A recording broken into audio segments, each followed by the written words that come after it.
অপেক্ষাকে আমি আজও ছাড়তে পারিনি। হ্যাঁ, অপেক্ষার কথাই বলছি।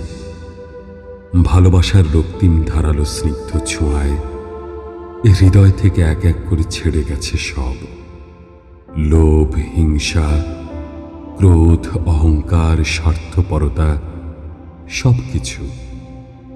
কিন্তু অপেক্ষা অপেক্ষা আমাকে আজও ছেড়ে যেতে পারেনি।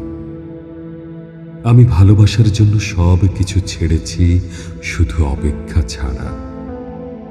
অপেক্ষাকে আমি আজও হৃদয়ের গহীনতম অংশে অবরুদ্ধ করে বেঁচে আছি। অনেকেই বলে অপেক্ষা হচ্ছে শুদ্ধতম ভালোবাসার প্রকাশ। ভালোবাসতে সবাই পারে, কিন্তু সবাই প্রিয়তমার জন্য অপেক্ষা করতে পারে না। আসলেই কি তাই? জানি না তো, হবে হয়তো। তবে অপেক্ষার কাছে আমি অনেক ঋণী।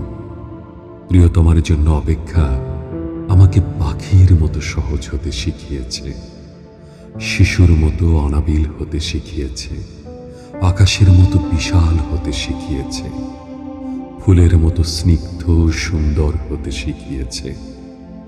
অপেক্ষা আমাকে সাগরের নীল জলরাশির মতো গভীর হতে শিখিয়েছে, প্রকৃতির মতো স্বচ্ছ হতে শিখিয়েছে, সোনালী সন্ধ্যার মায়াবী মৌনতার মতো নিবিড় হতে শিখিয়েছে।